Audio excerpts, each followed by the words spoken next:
Hi everyone, my name's Lawrence Buat of Sensory Sumo, and I'm here with Elmer Mendoza.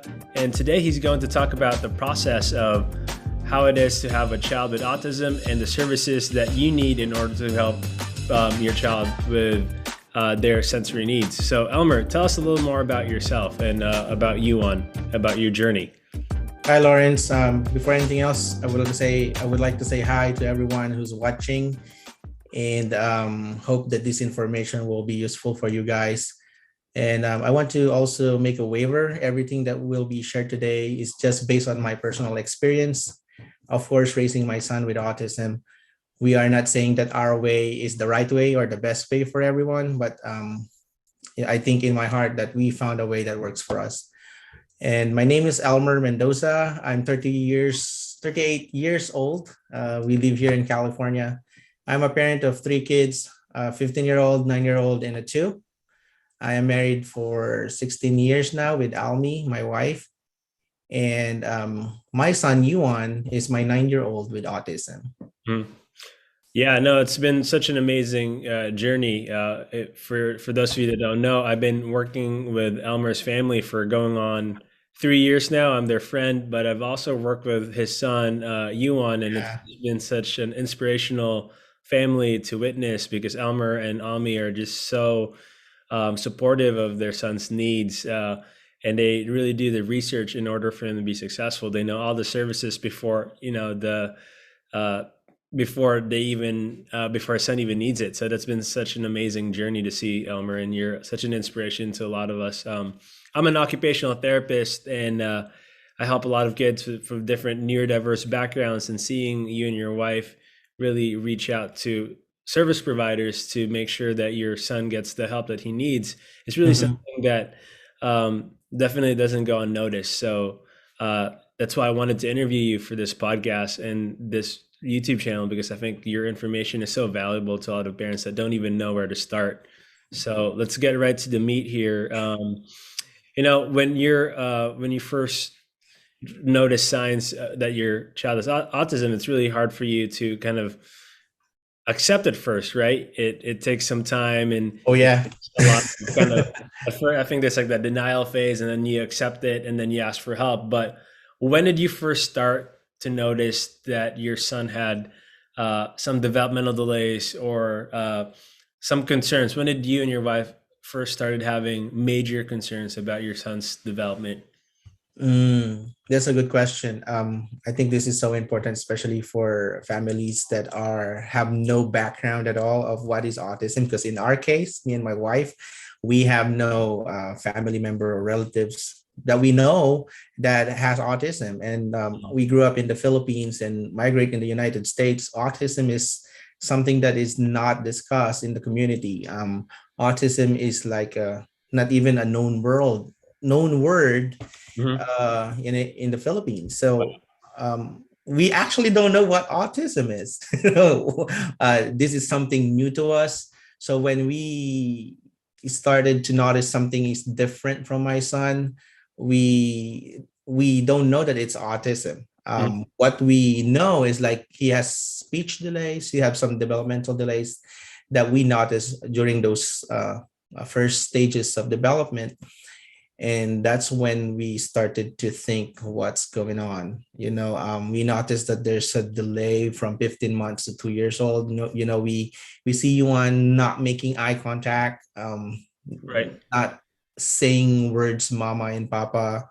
There's like behaviors, unusual behaviors that you don't see to a normal kid. So that's like ring a bell to me and my How wife. old was he when he wasn't making any of these milestones? I would say from 15 months to 2 years old. Okay. Yeah. Right. What was your first reaction? I think that's important for a lot of parents because it's really Oh, important to get it right immediately. because at first we're not that worried at all, because Right. we have a brother. I have a brother-in-law that has like a speech delays before, and he was able to speak at the age of 4, I think. Right. But we didn't really take it seriously before until we see like huge unusual behaviors. and Right. that's when we really start to. And what behaviors were those that was unusual? Because I know sometimes speech delay, yeah, some people develop It, later and that they'll be fine. But what were yeah. concerning behaviors that No, really caught your attention? for my in my for my son Yuan, like common unusual behaviors that he doesn't play with other kids. Hmm. He has his own world. He has no eye contact. Right. At the age of 2 or more, he's not speaking words. Hmm. There are times that he can't recognize dirty stuff like poof, those kind of things. He has no sense of danger. So those are like unusual behaviors that we noticed. So what we did is we asked the doctor right away, to Right. figure it out and help us out. Your primary care doctor. Yeah. I think the first step that we did is like we get the attention of the primary doctor. We don't hesitate to raise all our concerns about our child. Hmm.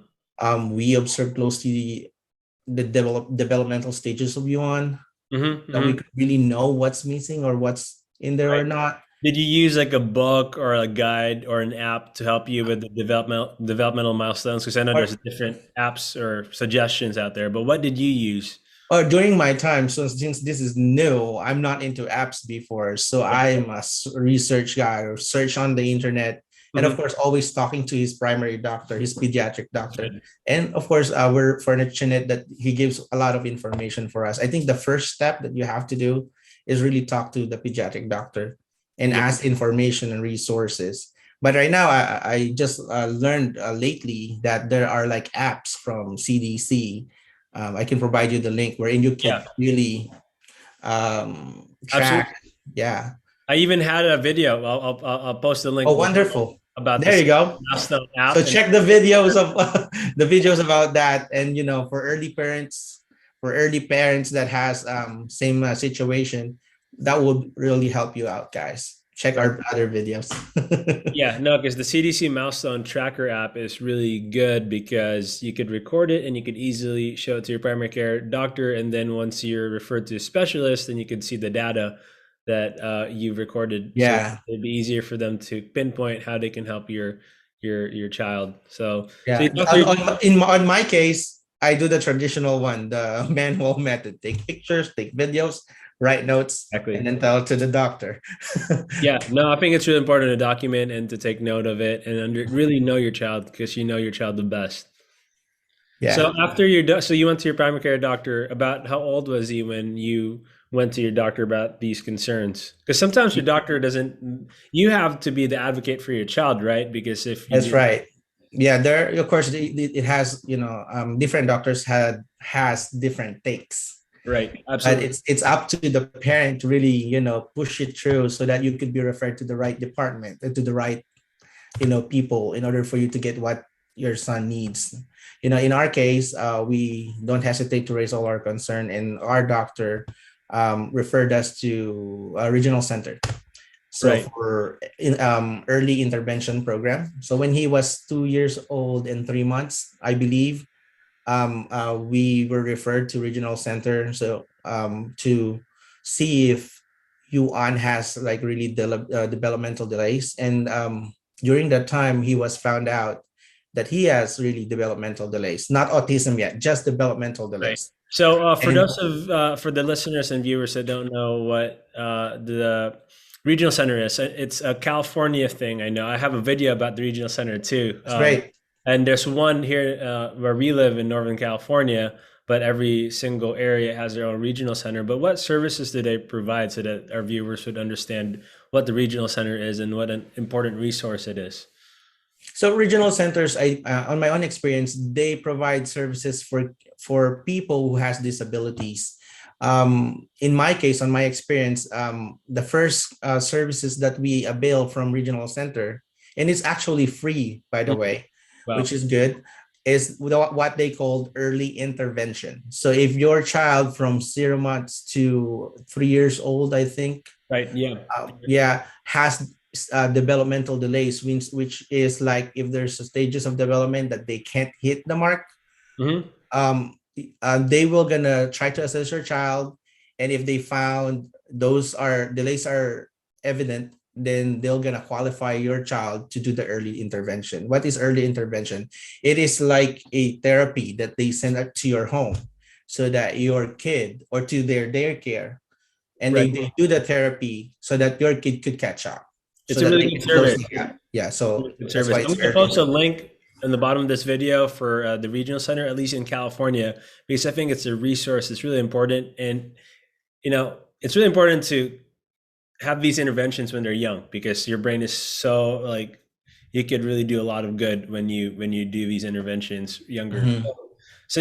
So they do intervention services such as speech language pathology. I'm guessing that was provided for you on, right? Yeah, we have speech, OT, and we call family visitor. So the person who just comes to our home so that he can interact and play with you on Wow. during those times. And it Yeah. was free or subsidized at least. Have It's in our case, it's free. It's free and funded by the regional center. And what was the application process like? Because all the parents are like, "Ah, it's free. It's too good to be true." But what was the process like? What were the steps that allowed it to be free for your family? Okay. There's, I think in my case, what happened is like the doctor referred us to North Bay Regional. So North Bay Regional um contacted us, or I can remember you You can need your also contact. doctor, right, to refer you Yeah, to the regional center, and from there, the regional center will take you. contact you, or you Okay. can contact them in advance and then tell your situation, and from there they're gonna assign a case manager or an intake manager, so that from there they're gonna start the process for you. So you can't skip the steps. You have to go to your doctor. The doctor refers your child That's the normal way. I mean, that's what works for us. I think it's still that would be the best way, so that the regional center have like more medical information about your kid. Yeah. Okay. So what was the application process like? Is there like an online, well, when you did it, was there like an online link that you went to and then Yeah, filled it out? good thing right now it's all online. You could just go directly there on the website, and they're gonna send you, or they can send you the link, and then you will provide information about your son, the parent information, and basic information about your kid. What are the the concerns, and you're gonna fill out the form also with your doctor's information, so that Mhm. they can verify your kid's information, and from there they will contact you. Once they're gonna start to, I think on our case someone came over. I don't know if he's still doing that because of COVID, Mhm. but once they found out that he's qualified, then this is what they call, they're gonna order a service request, wherein they're gonna provide those services for your son. If he needs speech, if he has speech delays, they're gonna provide speech therapy. If Mhm. if he has like some what you call gross motor or problems, they will provide OT Right. or PT. Right. And also they also provide home visitor, which is the one who, we're gonna just go to your house, play with your son or your daughter, Mhm. and just to make it sure to promote social interaction, Right. those kind of stuff. And do they also provide caregiving services and respite? Because I know sometimes when your kid has all these concerns, like it could be really tiring for parents, and having respite help is really helpful. They provide that? Do they? No, during the early intervention, there's no respite services, because basically Right. what they're trying to meet is just to intervene the delay, so that they could Catch up. close the gap and catch up. Right. And the respite services came to us, or becomes available when Yuan was diagnosed with autism. And how old was he? Like, so you said like he like at around 18 months, 15, 18 months, you talked to your doctor, you got referred to the regional center. The regional Mhm. center did their assessments, and they concluded that Yuan had developmental delays, but he wasn't formally diagnosed with autism. Mhm. Oh, how old was he like when he got diagnosed officially with autism? Okay, so I think on our experience, once the child turned to 3 years old, so they will not be qualified for an early intervention anymore. Hmm. So So we were transitioned into another program, which is for autism. But before that, they schedule for a CAD clinic. So CAD clinic is like a test. They're gonna test your son or evaluation to make it sure and to check if he really have diagnosis of autism. So that happens when he was 4 years old and 4 months. Mm-hmm. When Yuan was transitioning from early start to school district, I Right. think. So when your child starts at a school district, that's when We the were referred to do the CAD clinic. CAD clinic. So the CAD clinic isn't available until he starts preschool. Um, the thing with CAD clinic or the test or evaluation, it's always full. So it's hard to find Mm-hmm. or get a schedule. Hmm. In our case, we waited for, I think, more than a year or less. Wow. So and then we I think we didn't, my wife is in denial during those times. He Right. doesn't want to do the clinic. Right. Yeah. And I'm the only one who's like, let's do this, he need this, I don't care, we have to do this. So well, to make the story short, he was evaluated and diagnosed when he was 4 years old and 4 months. And this was after So a year of yes. much waiting. So you really need Yep. to do it right away. Yep. It should be right away. If Not you're gonna procrastinate. ask me, lesson learned, don't wait. The moment that your kid turned to 3 years old, call your case manager and ask them what's the next step. Mm-hmm. And if they said you need to do CAD clinic, sign up already. Try to be in the waiting list so Mm-hmm. that you don't have to wait that long. Because if your son has no autism or diagnosis, it's a win-win for you. That's Right. based on my experience. But if your son or your kid has it, it's also a win-win for you. Why? Because when he got officially diagnosed, that's when all the services will gonna be offered to you, and you can really help your kid. Yes. Without Talk more diagnosis, about that. How can you really help your kid when all these services are available? yep, that's true. So that's why it's so important for you to do that evaluation. Right. Don't wait, because the waiting time, you're already gonna wait. So better get that so that you could get the evaluation right away. And I these know for some evaluations parents, are they're free. so. Go ahead. Are they free? The evaluations once your kid is Yes, diagnosed with if autism? the evaluation is free, it's provided by North Bay Regional, so you don't have to pay anything. But of course, we want to be sensitive on this on this topic, on this, because not parents are always ready for that. They need to be emotionally ready. Like in our case, in our own experience, Right. my wife is not that emotionally ready to do the CAD clinic on during those times. Mm-hmm. But as a parent, I think on like the lesson learned, for me now that my son is 9 years old, my advice is don't wait, don't procrastinate, and don't wait for a snap out event. Because my wife, just during that time, she's waiting that, oh, maybe he's gonna snap out. Mm-hmm. Let's just wait a little bit. But no, do the CAD clinic as soon as possible. Because once you have that official diagnosis, the services you need will be available for your son right away. The moment that you have that diagnosis, you can help your son Right. It's not to a have bad those thing. And services. I think a lot of parents are very sensitive to that because they don't want their kids to be labeled with autism for the rest of their Mhm. life. And I think the stereotype with autism, I think as we've progressed and we do more research and it's becoming more studied and more kind of like a term that's not seen as a negative term anymore. I think it's good for us to understand how we can help your kid. It's not a label, but it's a way for us to Yeah, understand how we can support your child. And the truth, at first, like what I learned, the truth at first is painful, but then it will help.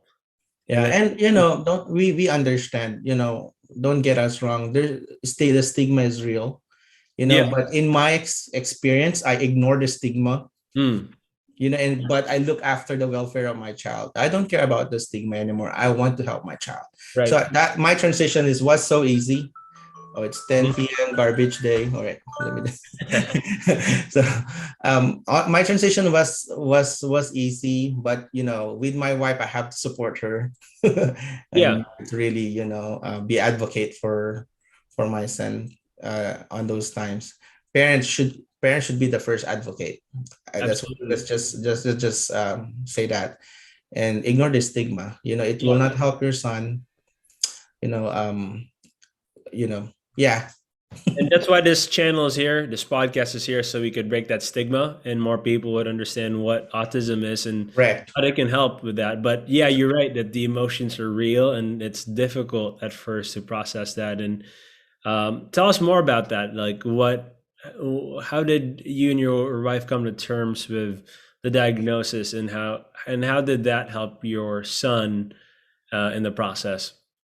Um, well, I just try to be the best the not the best, but at least to be a father to my kid. Hmm. I focus on on my son's welfare, Hmm. and and trying to be the first advocate for him. So during the time, I just want to do it. I don't care if he's going to be labeled with autism diagnosis.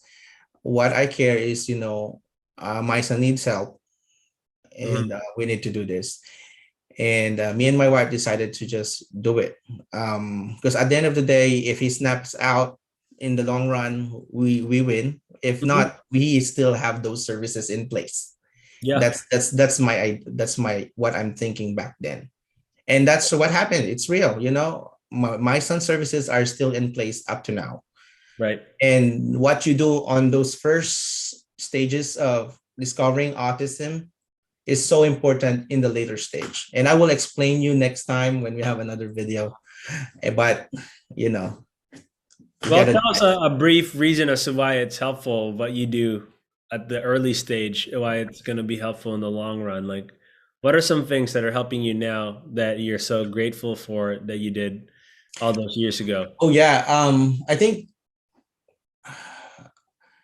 during our time, what I'm grateful for is me and my wife are good enough in researching, Hmm. Hmm. asking people, finding resources, Right.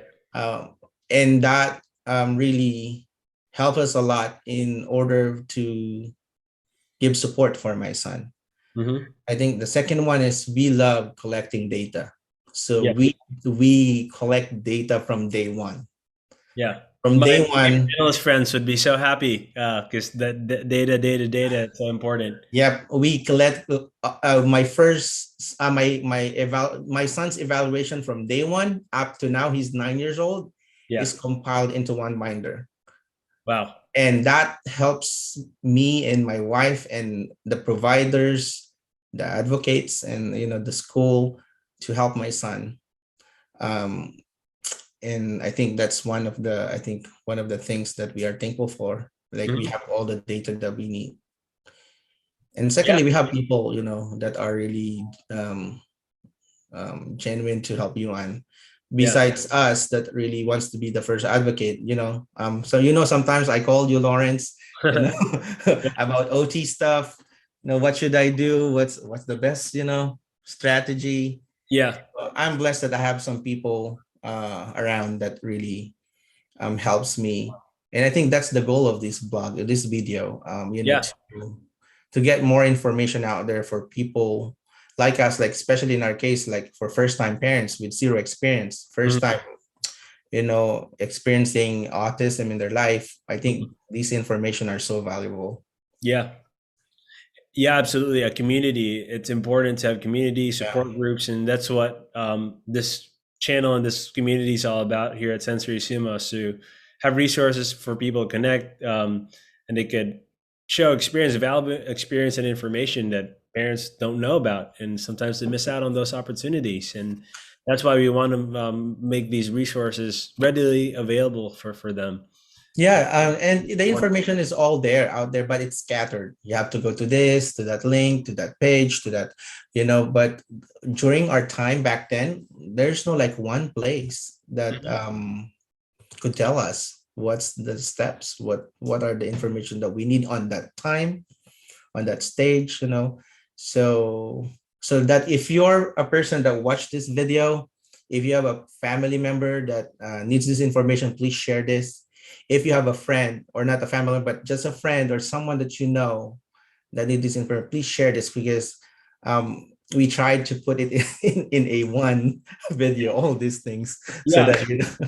Right, and we also are making a blog for it and a website where everything would be in one website, so they could just Mhm. find it, and it would be really helpful for parents and families. Elmer, you mentioned about respite services that it became available when he was officially diagnosed with autism. Tell us more about how parents can avail those respite services, because I know it's really important to just get rest and get rejuvenated, because it's really important even for any kind of parent. So how does those respite services work for the regional center? Okay, so the respite services becomes available after Yuan was diagnosed with autism. But I just want to go back a little bit regarding the early start, because during early start Hmm. with Yuan, we're receiving speech, OT, and family visitors, I think. Then Hmm. after 3 years old, that's when we start to have speech therapy, occupational therapy, ABA respite Hmm. or ABA services, and respite services. Right. So respite is a good program because they provided the respite is like you have somebody to come over to your house Hmm. so that they could watch and take care of you, and like a nanny, Hmm. for some few hours in a week, Right. so that the parents could take a break and breathe, do some personal care, Yeah. or if they want to visit a I know friend, they it's so can. important for parents listening out there. It's really important to take personal care and take advantage of any respite service that you could avail. Mhm. Yeah. So if your son has been diagnosed with autism and he's a client of Regional Center, Mm. respite services is available for you guys, Mm. especially for kids with autism. Hmm. Yeah. So what's the process like? Like, so you mentioned OT and PT and speech was already kind of part of the early intervention. And once you turn 3, the respite service and the diagnosis is official, respite service become available. Is there like a form that you need to fill out, or do you need to contact your case manager so those services would be available? Okay.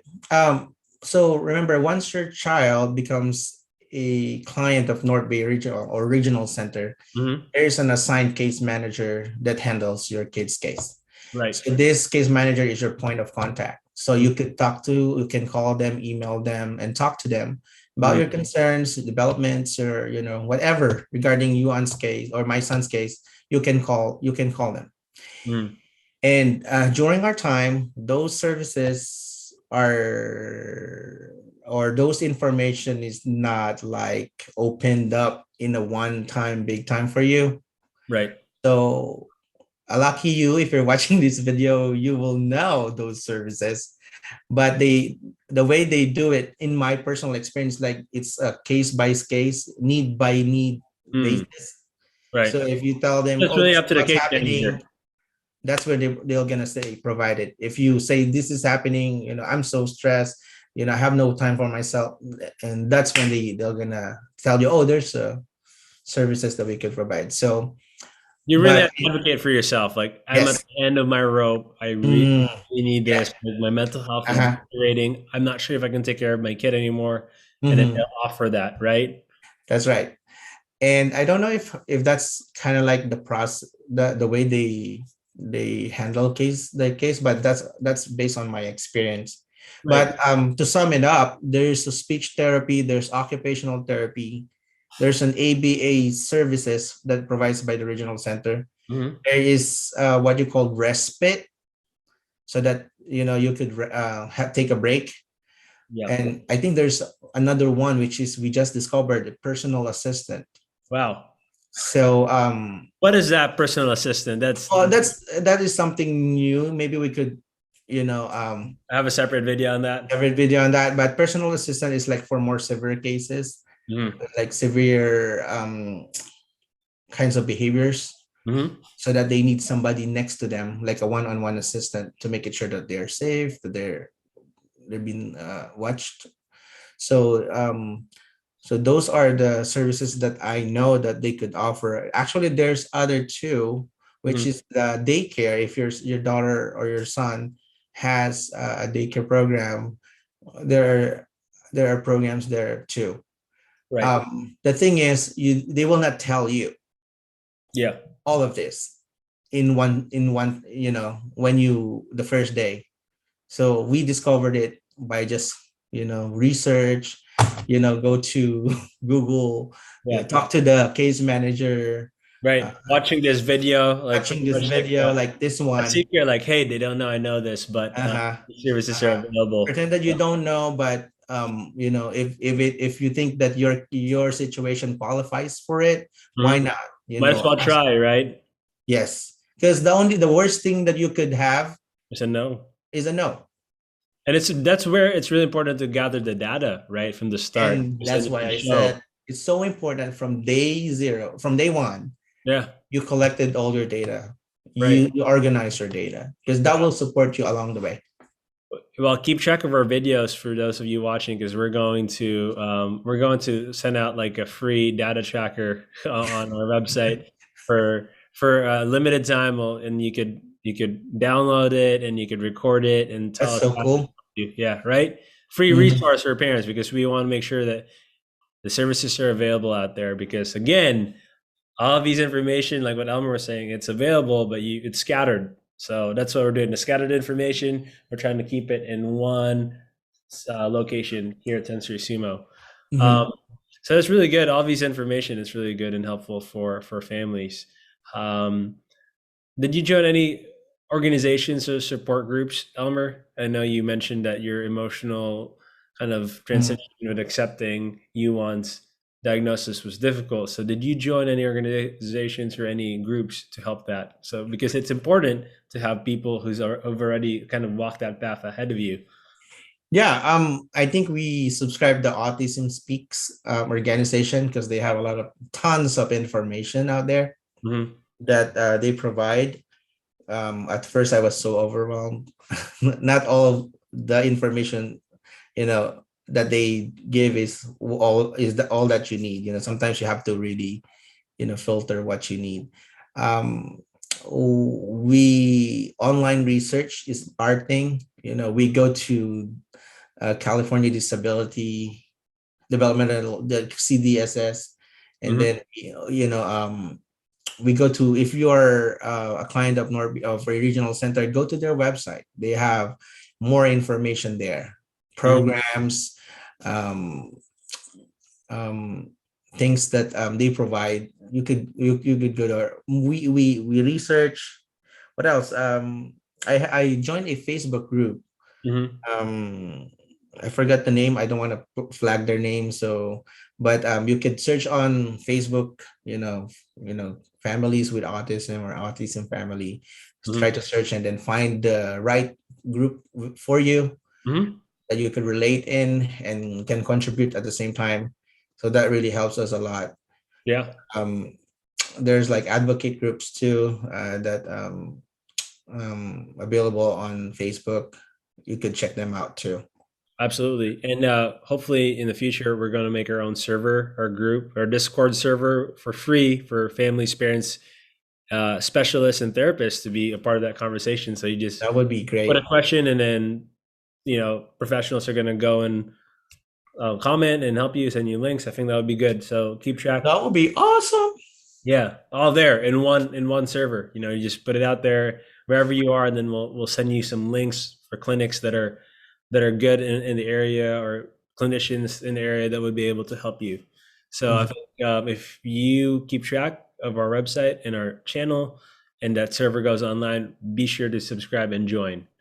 Yeah. Um, Elmer, how was school like for you? So we're moving through the early stages of his life. So how was school like? What was school like for you? I know like certain schools provide different services, and you as a parent need to be cognizant of what's happening in the school, because sometimes the school doesn't really meet the needs of your kid.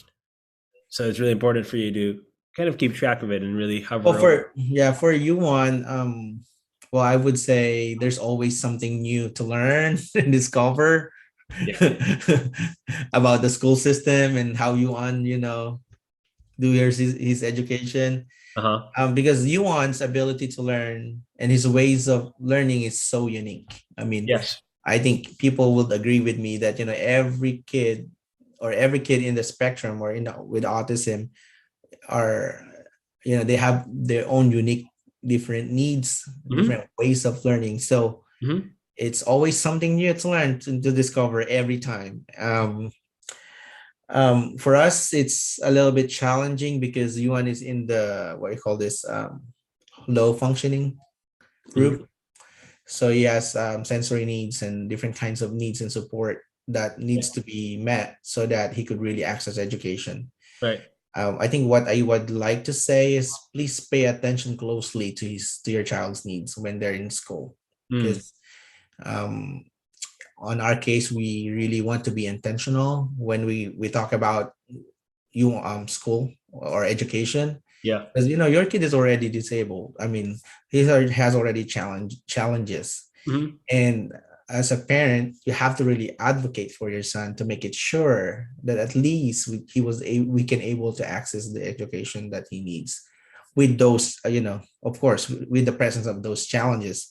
That's why I said pay closely to your child's needs, or else you're going to be trapped in a cycle of just going with the flow. Right. And the next year, okay, the next year again. So I think we should have another video about that. Right. Maybe. Absolutely. Absolutely. It's really important for you to be aware of that. And then you could always ask for an IEP if you're unhappy with the services that the school is providing. And Elmer, you've just went through that whole ordeal for a few years, right? The IEP. Yeah. Yes, IEP for I think once your child was diagnosed with autism and attending a special education, most of the time you have this IEP called individual's educational plan, Hmm. and that is like a plan that details your son's needs in order for him to to get the education that he needs. So the Yeah. support and the goals and the whole shebang. Because sometimes the standard of, because in our case, the standard method of general education doesn't work for you on well, the general education, because he has autism in the low functioning group. So he's I, I believe he's smart on his own unique ways, but Right. the general education method doesn't really work for him. Right. That's In a when school IEP setting. comes in, like the individual's education plan. Hmm. Not every kid in the autism spectrum learns the same way. Yeah. So they have to tweak, the things, the classroom. If they have sensory needs, they have to attend the sensory needs before they could really Hmm. attend to education. So Hmm. the IEP is really important. Absolutely. From my experience, one of the things that teachers tell me in a general setting or in a more um, in a school setting, in a general education setting, is like, hey, the student just keeps stimming. Can you give them techniques so they would stop stimming? And at first, I was like, yeah, we could do some sensory deep pressure. But then, as I practiced as an occupational therapist in school, I realized that this is their way of regulating themselves, of moving Mhm. their body. So having a classroom that allows them to be able to stim and move is actually a better setting than telling them to suppress what they need in order to help themselves feel regulated. And like what you said, everyone's unique in a different way. Like you want to smart in a different way. He just needs a different setting or a different environment for him to be successful. Of course, one of the reasons why schools really want them to go back or stay in a school with like with their peers is because of the best way for them to learn interactions is through peers, typical peers. But it's really difficult for them to learn if they don't feel safe, if they don't feel regulated. So I think that's where you go in an IEP and you tell them that he needs more specialized care, one-on-one support in a more controlled environment so that he would feel safe. I think as parents, as teachers, as clinicians, before you could even access those goals, right? The IB goals, the first thing that you need to accomplish is to make sure that your child feels safe and that their needs are met. And once Mhm. you've done that, then you can move up on the goals. Yeah, Yeah, but if I you don't, 100% agree with what you said. That's why I said earlier, you have to watch, you have to pay attention and watch closely right? your child's needs, Yeah, because those needs, if they not met, would affect the way he learns. You know what I right. mean? Yeah, Like those sensory issues or sensory right. needs that needs to be addressed in order for him to learn, that needs to be addressed first. So if Mhm. we don't pay attention and we don't watch closely our kid, especially when they go to school, there you don't even go there. Right. You don't know. Like, so it's feel free to go and visit your kid in a day. Tell the teacher, I just want to see my kid, how he does with at school. Yeah, you could do Or observation you can reports make for an him. appointment. I think that's one thing that parents should know, that you could visit your kid Hmm.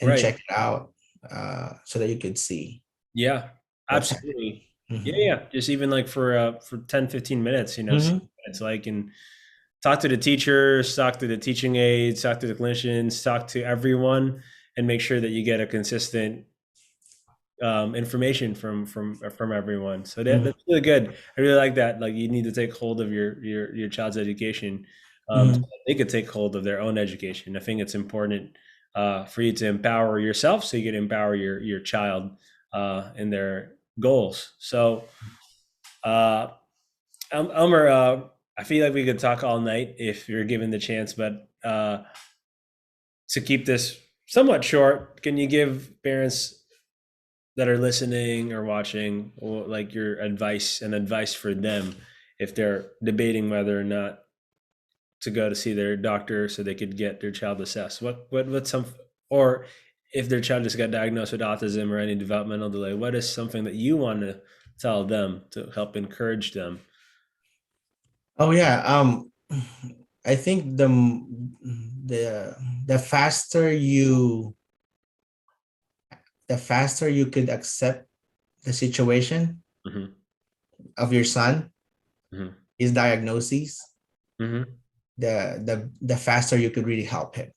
Hmm. As I said, ignore the stigma. We Hmm. don't care about that. What you care is the welfare of your kid, and you should be the first advocate of your kid. If you can't advocate for your kid, how much more the other people that can advocate for your son if the parents is not advocating? Hmm. Everything will gonna stems out through a very serious parent who's really advocating their son. Hmm. Services will come in, um, proper placement will come in, um, resources will gonna come in, Hmm. once a parent is really an advocate, trying to be an advocate for his son. And Absolutely. one more thing before we end this, we call it, video. Hmm. um, I think very important to know is about the insurance. So we Hmm. talk about speech, OT, who's gonna pay for that? Right. I mean that is something that we have to really know. So Yeah. there's three things that I want you to know. If you are working, you have a private insurance. So that's one thing you should have, right? Second is the California, or what we call medical, Right. which if your son is a client of regional center and diagnosed with autism, you could start to check what they call institutional deeming waiving program. So Hmm. that if, for example, because medical is like based on income, but Hmm. if your income is more than what they require, you can't get medical. But through this waiver program, they will not count the parent's income, That's really so that good. your son would qualify to receive a full coverage of medical. Mm. Yeah. So that's in very important thing. So if your private insurance just cover this much, then medical will going to be your secondary insurance. Right. Medical insurance could also pay co-pays. So if you bring your son in a hospital and you use your private insurance, then the copay will be shouldered by your medical if he has medical, right?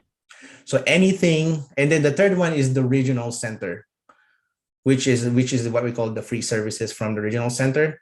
Right. So anything that the private insurance doesn't pay, anything that the medical insurance doesn't pay, you can go to regional center because they will try to make it sure that those services will be provided for your son. Right. So give an example. If your regional center covers ABA, for example. So if your private insurance doesn't cover ABA, so medical will gonna cover ABA. If medical has no provider around the area that that accepts medical, right? So, and you can't get that services, you can go to regional center and they're gonna provide ABA services for you and they'll fund it. So that's so important because not all parents knows that. I think that's a good information to have. Right, absolutely. And then we'll post a link on the obtaining Medi-Cal coverage for your child through institutional deeming, because I think that's really important to know. And there's more information regarding that. And also, a child under the age of 2, I'm just reading it right now, may also qualify if he or she has been diagnosed with a developmental disability rather than only delay. So if your child is diagnosed with a developmental disability, then you could also qualify for this. This is really good information because you're backed up in 3 different ways. So one before, the second, and third. Yeah, going back to what you mentioned, the reason why I said 3 years old, because from 2 years old to 3 years old, even though your kid got diagnosed with autism, it's the same services you will receive from North Bay Regional. So people, sometimes they just wait for 3 years old for their kids to turn 3 years old. That's when they started to do the calculating. But yeah, you could get an evaluation earlier than 3 years old. Right, absolutely. Yeah. I think, Elmer, that's really good information. We'll probably have you back on and talk more about the IEP process, maybe even talk about like savings account or investment accounts for your child to make sure that your child would be financially supported throughout their lifespan. I think these are important topics that we can talk about in our channel and then also in our website so that parents would know what to do. Hey, Lawrence, I want to mention one more thing. Yeah, go ahead. I don't know if everybody knows this perks. I called it BIP perk. Okay. If your son has long-term disability like autism, you could apply for a disabled parking. Right. Yes. Yeah. Absolutely. And you could get those blue. Is it blue, right?